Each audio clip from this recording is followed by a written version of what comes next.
David juga diserang dengan rudal Fadito. Serangan kembali dilancarkan ke Bandara Militer Megiddo untuk kedua kalinya. Kali ini dengan tembakan rudal Fadito. Selain itu, Pangkalan Amos yang dikenal sebagai pusat transportasi dan dukungan logistik utama di wilayah utara menjadi target tembakan rudal Fadiwan. Serangan berikutnya menyasar sebuah pabrik bahan peledak yang terletak di daerah Sekron, sekitar 60 km dari perbatasan Lebanon dengan salvo rudal Fadito. Serangan berlanjut dengan target yang sama, Bandara Militer Megiddo yang kembali dihantam untuk ketiga kalinya oleh rudal Fadi. Semua operasi ini dilakukan dalam satu rangkaian serangan yang bertujuan untuk memberikan respon tegas terhadap apa yang dianggap Hizbullah sebagai ancaman langsung terhadap keamanan dan kedaulatan Lebanon. Pada hari Selasa 24 September 2024, Hizbullah merilis pernyataan resmi yang menyatakan bahwa mereka telah melancarkan sejumlah serangan terhadap situs-situs strategis Israel di wilayah Palestina Utara yang diduduki. Operasi ini dilakukan dalam rangka membela Lebanon dan rakyatnya dari ancaman musuh. Dalam pernyataan tersebut, Hizbullah menjelaskan bahwa mereka menargetkan berbagai lokasi militer dan sipil, dimulai dari Bandara Militer Megiddo di sebelah barat Afula hingga markas Komando Utara Israel di Pangkalan Dado. Setelah serangkaian serangan rudal dan roket terhadap Bandara Militer Megiddo, Pangkalan Ramat David, dan Pangkalan Amos, Hizbullah juga menargetkan pemukiman Kiryat Simona dengan rentetan roket. Serangan berlanjut dengan menghantam gudang logistik divisi ke-146 di Pangkalan Naftali menggunakan rudal. Disusul serangan terhadap Kem Eliakim yang berafiliasi dengan Komando Utara di selatan Haifa. Serangan ini dilakukan dengan tembakan rudal Fadito. Tidak berhenti di situ, gudang-gudang utama di wilayah utara di Pangkalan Nimra dihantam dengan puluhan rudal, sementara pemukiman Rospina menjadi sasaran roket. Sasaran berikutnya menyasar Pangkalan Simpson, pusat komando dan peralatan regional dengan rudal Fadi-3. Disusul rentetan roket yang menghantam pemukiman Hagosrim, Katsrim, dan Gezer Hasif. Hizbullah kemudian meningkatkan intensitas serangan dan menargetkan markas Komando Utara Israel di Pangkalan Dado. Serangan pertama melibatkan 50 rudal, yang segera diikuti oleh serangan kedua dengan tambahan 40 rudal. Puncak dari operasi tersebut adalah serangan udara menggunakan skuadron pesawat tabrawak yang diarahkan ke markas besar unit misi Angkatan Laut Khusus Sayete 13 di Pangkalan Etrit. Serangan ini secara khusus menargetkan lokasi perwira dan tentara Israel, dan Hizbullah mengklaim bahwa serangan tersebut mengenai sasarannya secara akurat. Melalui serangkaian operasi ini, Hizbullah memperjelas posisinya bahwa mereka akan terus melakukan tindakan militer sebagai upaya pertahanan terhadap apa yang mereka anggap sebagai ancaman langsung terhadap kedaulatan dan keamanan Lebanon.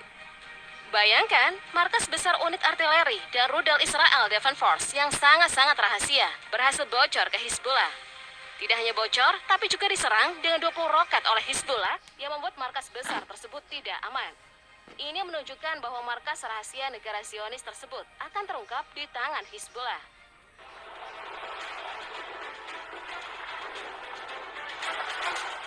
Selain itu, beberapa lokasi di Israel bagian utara pun tidak luput dari serangan roket, rudal maupun drone kamikaze kelompok militan tersebut. Membuat berbagai bangunan yang ada hampir seluruhnya hancur tanpa tersisa. Tidak hanya itu, serangan udara tersebut juga memicu kebakaran yang membuat pemadam kebakaran setempat dikerahkan. Beberapa informasi menyebutkan bahwa sistem pertahanan Iron Dome tidak berfungsi pada saat serangan udara dari Lebanon menghantam wilayah Israel bagian utara.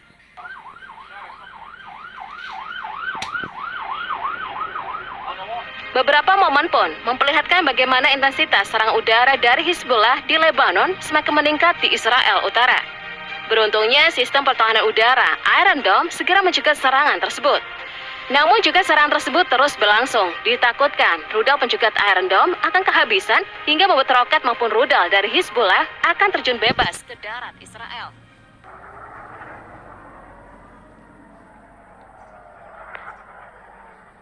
Pemandangan mengerikan seperti ini memang sudah menjadi hal lumrah di Israel Utara.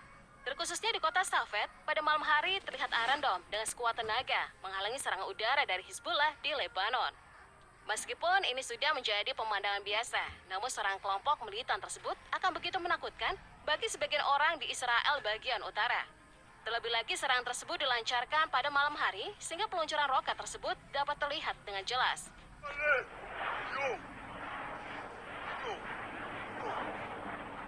Pemandangan serupa juga terjadi di wilayah Israel Utara yang terletak 10 km dari perbatasan dengan Lebanon. Serangan 20 unit rudal dari Hizbullah dikerahkan untuk menggempur Israel. Sistem pertahanan udara Iron Dome terus berupaya menghalau serangan tersebut. Namun karena serpihan rudal dari Hizbullah masih ada, membuat beberapa wilayah mengalami kebakaran di berbagai titik. Ini membuat pemadam kebakaran setempat dikerahkan untuk memadamkan kebakaran di wilayah tersebut.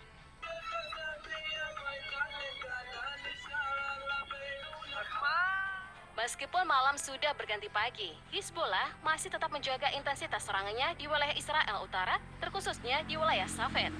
Terlihat akibat serangan puluhan roket di wilayah tersebut, membuat kepulan asap dapat terlihat jelas meskipun berada di jarak cukup jauh.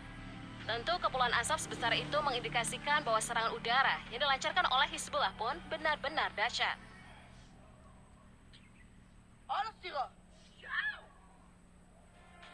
Harus diakui, wilayah Safed memang kini menjadi fokus utama serangan Hizbullah di Israel Utara. Mengarahkan puluhan rudal di malam hari menjadi rutinitas mereka sebagai upaya solidaritas terhadap saudara-saudaranya di Gaza. Meskipun beberapa serangan berhasil dicegat oleh sistem pertahanan udara Israel. Meski begitu, beberapa serangan tidak berhasil dicegat